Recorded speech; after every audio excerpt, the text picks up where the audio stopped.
Novembro Azul é um mês de conscientização sobre a saúde masculina.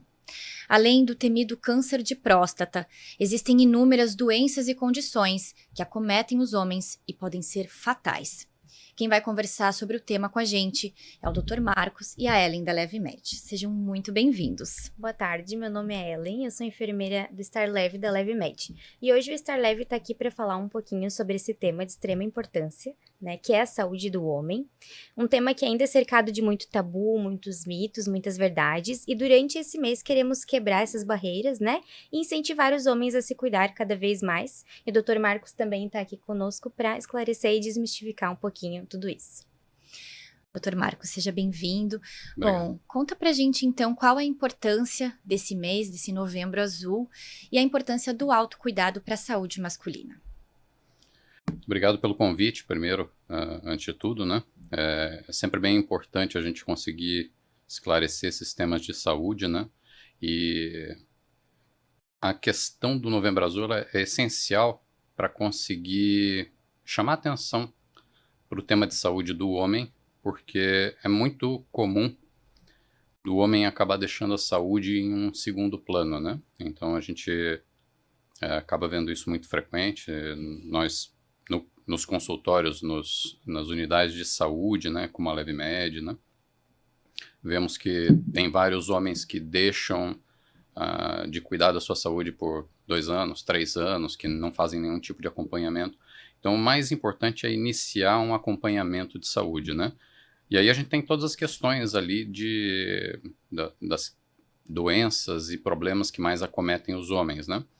E o Novembro Azul ele chama muito atenção para essa questão da saúde masculina. E dentro desse tema a gente tem um foco muito grande ali com o câncer de próstata, né? E lembrando que o câncer de próstata ele é um dos fatores, né, que causam mortalidade no homem, né? Se a gente olhar os últimos 10 anos aí,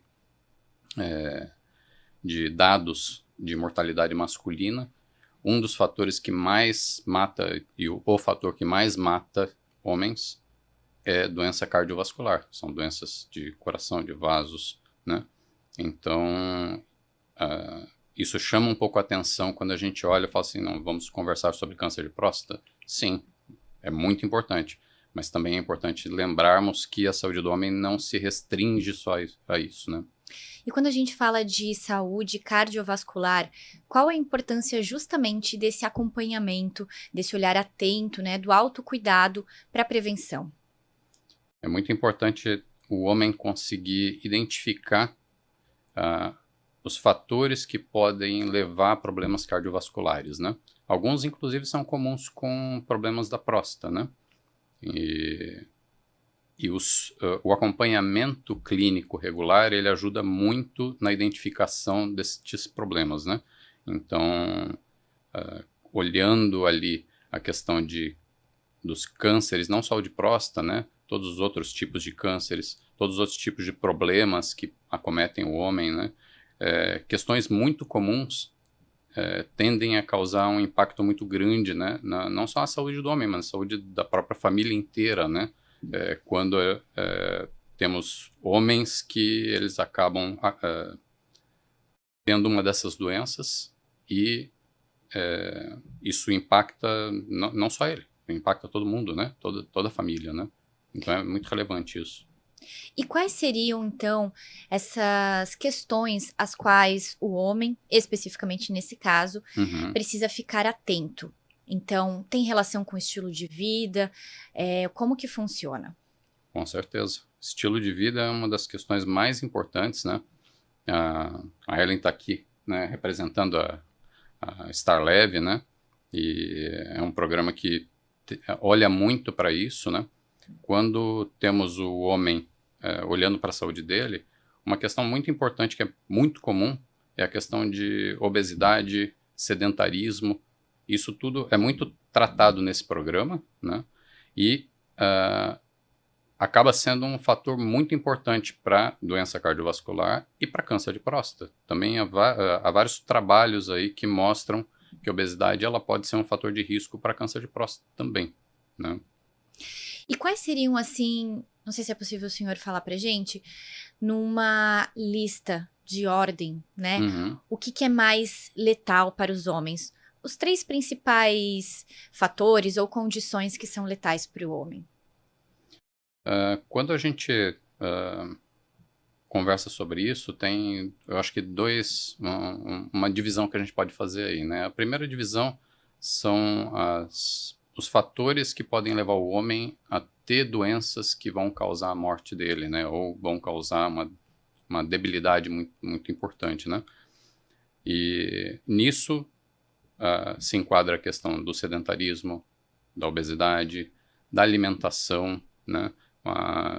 Os tipos de dieta, eles afetam muito a questão da saúde masculina, né? E isso tudo pode levar a doenças. Aí tem, né, as doenças que mais afetam a mortalidade masculina. Doenças cardiovasculares, né? Quando a gente olha, por exemplo, diabetes, né? Diabetes mata, basicamente, nos últimos 10 anos, matou 4% dos homens, né? As doenças cardiovasculares mataram perto de 25%. Né? O câncer de próstata perto de 2%, né? E transtornos mentais, depressão, ansiedade e outros transtornos mentais estão associados a perto de 1,5%, né? Então são números bem importantes ali que mostram que coisas muito comuns, né? Diabetes, por exemplo, né? Que podem ser cuidados de uma forma bem adequada, são causadores de bastante mortalidade ainda. E nesse caso, então, o acompanhamento constante é um dos fatores-chave de proteção. Com certeza. O efeito do Novembro Azul, né, nas consultas, ele é bem visto, né? Nós vemos muito frequente um aumento do número de homens que vão se consultar em novembro, porque lembram do Novembro Azul. Isso é excelente, porque quando um paciente homem vai se consultar, ele pergunta muito do câncer de próstata. Fala, e o câncer de próstata? Vou precisar fazer esse exame ou aquele exame para ver minha próstata? E isso é incluído no pacote de cuidados. Mas não é só isso, né? Então, ele vai lá e fala, quero ver minha próstata, né? Entender se ela está bem, né? E a gente fala, não é só isso.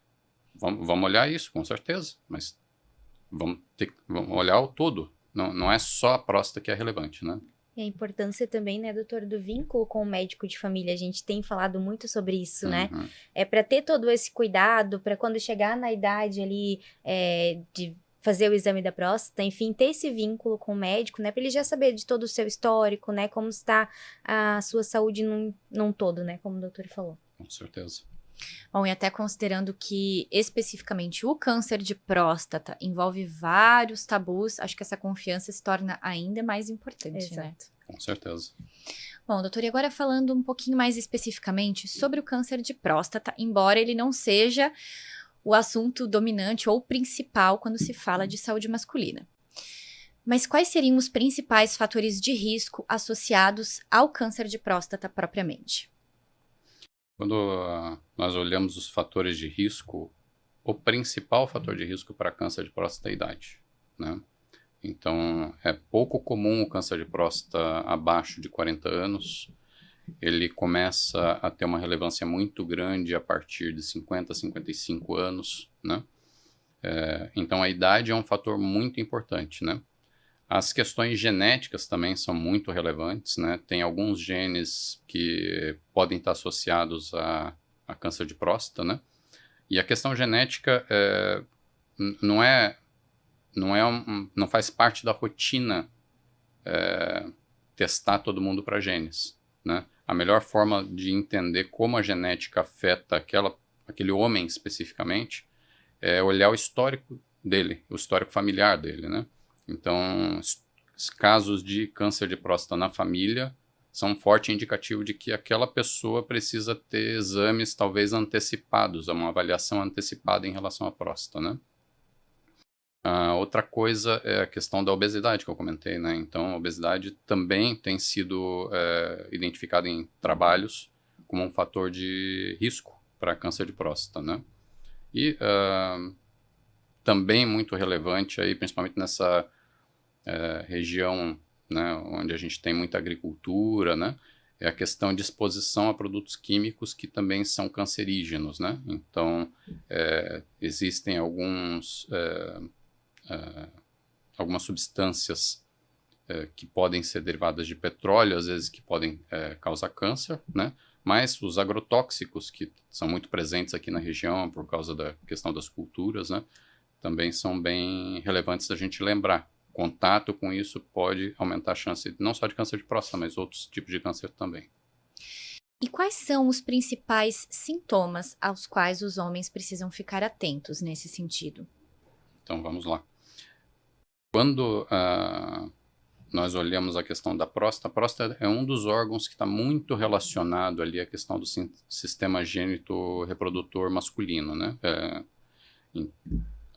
Nós temos os rins que produzem urina, essa urina vai para a bexiga, da bexiga tem um canal, né, que vai ali, passa por dentro do pênis, que é a uretra, e em volta da uretra, num trecho, existe a próstata, né, que está ali. A próstata, ela pode fazer uma compressão desse canal, e quando a gente tem essa compressão desse canal, um dos sintomas que podem acabar aparecendo é alteração do padrão urinário.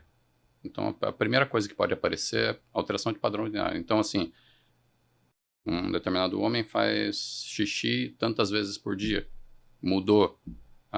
Quando fazia xixi, tinha a impressão de que toda a urina estava sendo eliminada. E agora ele não tem essa impressão. Logo depois, minutos depois, ele tem vontade de fazer xixi de novo. São alterações que mostram um problema no trato urinário. Precisamos identificar o que é esse problema. Pode ser simplesmente um aumento benigno da próstata, que é uma coisa muito comum na saúde masculina, né? E em alguns casos, isso aí também pode acontecer por causa de câncer de próstata, né? A questão de sangue na urina, né, que a gente chama de hematúria, também pode acontecer nos casos de câncer de próstata, mas, de novo, em caso de infecções do trato urinário masculino, também pode ter sangue na urina. Dificuldade de ereção é outro problema que pode acontecer também relacionado a câncer de próstata. Mas dificuldade de ereção acontece também por vários outros fatores. Então, o mais importante na presença desses sintomas não é pensar, preciso fazer uma avaliação de câncer, preciso fazer um acompanhamento, entender o porquê que aquilo está acontecendo, se é uma questão relacionada ao aumento de próstata benigno, se é uma infecção urinária, se é uma questão de câncer, né? Então, tudo isso é feito na consulta. O doutor também mencionou a importância da idade para o desenvolvimento do câncer de próstata. A partir de que idade, de que momento os homens devem procurar olhar um pouco mais especificamente para a próstata? Perfeito. Quando nós olhamos o histórico familiar desse homem, né, esse já passa a ser um fator muito importante para entender quando devem ser solicitados exames e feitas avaliações em relação à próstata, né? A presença de sintomas urinários, como eu comentei, já é um indicativo de que é necessário fazer uma avaliação, né? Quando nós falamos da próstata, os dois exames mais relevantes, né, inicialmente pensando numa avaliação de próstata, são o exame de toque retal, né, para avaliar a próstata, e o exame de PSA, que é um antígeno produzido pela próstata. Dependendo da condição, do tipo de problema, um exame pode ser mais indicado do que o outro, né? Ou eventualmente os dois, né? De qualquer forma, não existe uma regra pré-definida para dizer que toda alteração urinária vai levar a um pedido de PSA ou a um pedido a uma execução de um exame de toque retal, né?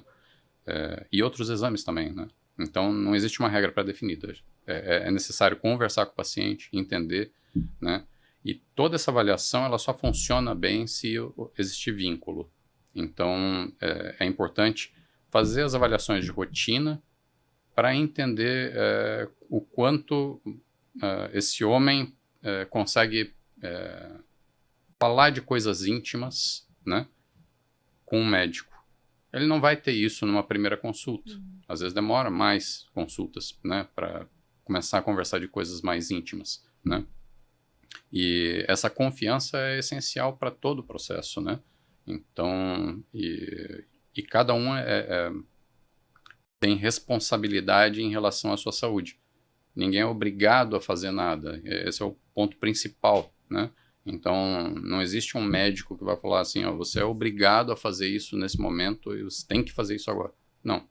A pessoa tem que ser informada de o que ela tem, o que pode acarretar aquele tipo de problema, quais são as possíveis maneiras de melhorar aquilo, e a pessoa bem informada, ela deve tomar a decisão de qual caminho deve seguir, né? E eu acho que até como a gente falou muito no Outubro Rosa, como é muito falado, Uhum. é do autoconhecimento da mulher, né? Ah, conheça seu corpo, né? Isso serve Exato. também para o público masculino, né? Sim. Porque ele precisa também se conhecer, porque às vezes, né, tá tão automático o trabalho, casa, né? Acaba não se olhando como um homem, como precisa de cuidado também. Então precisa todo esse manejo, esse olhar do homem também para ele mesmo, né? Bom, então, doutor, só pra gente... Não existe, pelo que eu entendi, uma recomendação sobre a idade inicial para esses exames? Ou isso é mais avaliado caso a caso? Então, a partir de 40 anos, isso varia um pouco de médico para médico também, né? É relevante fazer uma avaliação, pelo menos para ter um PSA de base, né? Então, mesmo que a pessoa não tenha sintomas, né? Ali entre 40 e 50 anos, é relevante fazer pelo menos alguma vez esse exame, para ter um valor de base e entender se no futuro, quando aparecer algum sintoma, se aquele sintoma pode ser relacionado à próstata. Uma vez que eu tenho um exame anterior, eu consigo comparar ele com o novo, entender se aquilo está aumentando ou diminuindo, né? Agora, se eu não tenho um exame de base, aí eu estou começando do zero, né? Fica mais difícil, às vezes, ver a progressão, né? Então, a partir dessa idade é relevante realmente começar a fazer esse tipo de avaliação. E qual é a principal ou quais são as principais diferenças entre esses dois tipos de exame que o senhor mencionou? O exame de PSA, ele olha como o antígeno que é produzido na próstata, ele se concentra no sangue. Então, uma vez que a próstata começa a aumentar de tamanho, seja por uma condição benigna ou maligna, esse antígeno ele aumenta no sangue usualmente, né? Então, esse é um primeiro marcador de alguma alteração, né? Então, ele não fala para a gente nada sobre a condição da próstata, formato da próstata, elasticidade da próstata. Tudo isso só é possível de avaliar num exame de toque. Então, qual que é o objetivo, né? A gente fala muito do exame de toque e tem muita preocupação, né? O homem tem muita preocupação com isso.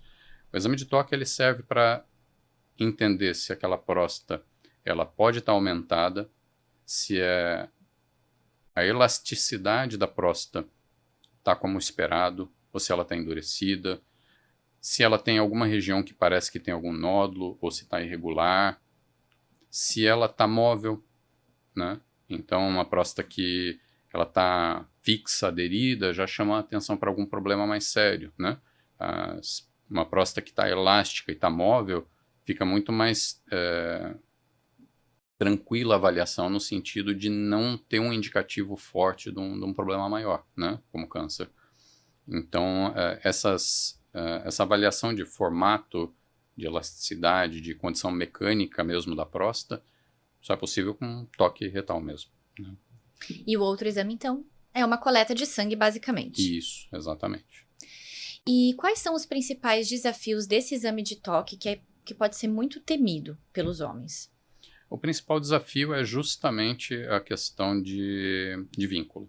É vínculo, basicamente, porque alguns homens realmente estão mais abertos à questão de fazer um exame de toque retal sem ter um preconceito associado ao exame em si, né? E outros homens, eles ainda guardam um preconceito em relação a esse exame, né? E, de novo, esse preconceito, a gente só consegue trabalhar nele se o paciente tem confiança naquele médico, se ele vai numa primeira consulta, né, e ele já tem bastante receio daquele exame, é uma maneira, mentalmente, aquilo se passa de uma maneira para ele. Se ele já passou em 10 consultas com aquele médico e tem uma confiança e é um médico que já ajudou ele em outras questões, é diferente. Quando você tem um histórico de 10 consultas e, né, fala para o paciente que é necessário fazer o exame de toque, né, ele não vai questionar no sentido de se ater a esse preconceito, né? Então, isso é um dos pontos mais importantes aí, é vínculo, né? E é uma das coisas que a gente reforça bastante ali, né, nas consultas, no programa do StarLev também, né? E o que mais, além do vínculo, você vê como sendo fundamental para incentivar, para fazer com que os homens falem mais sobre a sua própria saúde? A existência desses podcasts como esse que a gente está fazendo hoje é super relevante para isso. É uma das coisas que mais ajuda divulgar informação que é confiável. Hoje a gente tem um problema muito sério de fake news, né? Vídeos que inclusive hoje podem ser falhos e falsos em níveis assim que não existiam há poucos anos atrás, né? Então é muito importante a questão de divulgar informação confiável, né? O homem participar da saúde dele ativamente, né? De realmente ter consultas de rotina, talvez o ponto mais importante aí, né? Dele se preocupar com a própria saúde, né? Não deixar os problemas chegarem até um ponto onde a resolução dele já é difícil, né? Uma das questões muito comuns, super comuns, né? Pressão alta e diabetes, né? Então, quando a gente olha esses problemas, tem muitas pessoas que ignoram os exames e simplesmente não ligam para uma glicose alterada no sangue, uma pressão que está fora do normal. E são fatores que, ao longo de alguns anos, eles vão fazer um dano severo e esse dano é irreversível, em vários casos, né? Então, o diabetes, ela é uma doença silenciosa, com pressão alta também, né? E que, se não estiver fazendo um acompanhamento de rotina, se preocupando realmente com a questão da saúde, vão fazer um dano muito grande e aí depois fica difícil de reverter aquilo, né? Ou melhorar aquilo. E realmente pensar que a consulta ela é confidencial, né? Que é entre o Sempre. médico e paciente. Então, enquanto tu tá ali naquele momento que tá na consulta, falar abertamente, né? Não ter vergonha, não ter medo, porque às vezes é um detalhe, né, doutor, que a gente vê que o paciente fala que acende um alerta. Então, é bem importante essa conversa aberta mesmo e saber que aquele assunto é entre médico e paciente, né? Sim, até lembro de um caso recente, né? Que o próprio paciente me pediu, falou assim, ó, não queria que nada ficasse escrito aí no prontuário sobre isso. Quero conversar contigo, quero entender isso, quero me proteger, me precaver, mas não quero nada no prontuário. Ok? Vamos conversar, vamos estabelecer esse vínculo e eu quero que esse paciente volte sempre para a gente poder acompanhar. Mas é direito dele entender como aquilo pode afetar ele, né? E ter o respeito disso, né? E Ellen, você vê qual sendo o principal papel da sociedade, né, de promoção de saúde, justamente para incentivar os homens a falarem mais sobre a sua própria saúde? Eu acho que justamente, igual o doutor falou, acho que conteúdo de qualidade, né? Você vai buscar sobre a sua saúde, busque com um profissional de saúde, né? Busque com alguém que saiba falar sobre aquilo, não coloque aí na internet, porque, vou colocar ali que tá com alteração, por exemplo, ali para urinar. Já vai aparecer que, meu Deus, tá com câncer de próstata, né? É tudo muito... Então, é importante a gente fazer essa conversa realmente com um profissional de saúde, um profissional qualificado, buscar informação de qualidade, né? E cada vez mais se preocupar consigo mesmo. Bom, e agora a gente pode falar um pouco, talvez, sobre mitos e verdades em volta da saúde masculina. no dia a dia, né, no consultório, o que que o doutor vê que é mais relevante a gente abordar aqui para desmentir, então, talvez alguns mitos a respeito da saúde masculina? O que está mais em alta e que precisa ser conversado? A questão da saúde masculina, ela sempre tem sido vinculada bastante à questão da próstata ali, né, no Novembro Azul, né? E eu acho que o que a gente começou conversando hoje aqui é talvez um dos maiores mitos, né? De que novembro é um dia para cuidar da próstata. Não, novembro não é um dia para cuidar desculpa, um mês, né? Para cuidar da próstata. Novembro é um mês, como todos os outros, onde o homem tem que ter foco na saúde dele, né? De uma forma global, né? A próstata sendo um dos fatores muito importantes, mas a saúde tem que ser cuidada de uma forma global, né? Talvez esse seja o maior dos mitos aí relacionados à preocupação com o Novembro Azul, câncer de próstata, exame de toque retal, né? Bom, e também, então, a gente pode falar, né, o doutor pode falar a respeito da saúde mental, que também é um grande tabu para os homens, né? Se abrir, falar sobre o que sente, sobre os mecanismos, os pensamentos frequentes. Como que o senhor avalia isso? Para o homem, sempre é mais difícil conversar sobre essas coisas, né? Aquela ideia do homem que existia no passado, que era o homem forte que resolvia tudo e que não podia mostrar sinal de fraqueza, né? Hoje a gente tem menos disso, é um ponto bem importante para conseguir conversar mais sobre isso, né? E é muito importante o homem conseguir ter essa confiança. Eu acho que a confiança ela acaba vindo desse acompanhamento longitudinal que a gente chama, né? A consulta atrás da outra, né? Então, assim, faz uma consulta, depois na próxima, ele vai mantendo, criando aquele laço, né? Aquela confiança, e passa a conseguir conversar mais sobre esses pontos, né? Nesse histórico que eu comentei de 10 anos aí de mortalidade masculina, 1,4% dos homens morrem por transtornos mentais, né? Mas esses são os que morrem. Tem vários outros que têm transtornos severos, mas não faleceram por causa disso, e que afetam o homem, a família, os colegas de trabalho, né? Toda a condição dele, né? Então, assim, sempre que tiver qualquer dúvida, qualquer problema, marca uma consulta, vem conversar, né? Para nós podermos entender a melhor forma de ajudar naquele ponto, né? E não necessariamente precisa ser feita uma coisa de um modo. Tem muita gente que pede ajuda e fala, não quero, por exemplo, tomar remédio. Ok, vamos conversar, vamos ver outras maneiras. Eu não quero fazer esse tipo de tratamento. Ok, tem outros, vamos ver o que a gente faz. Sempre tem alguma coisa que pode ser feita. Mas a gente só tem como descobrir isso conversando. Bom, e algo que talvez, às vezes, seja de forma equivocada, relacionado a questões de ereção.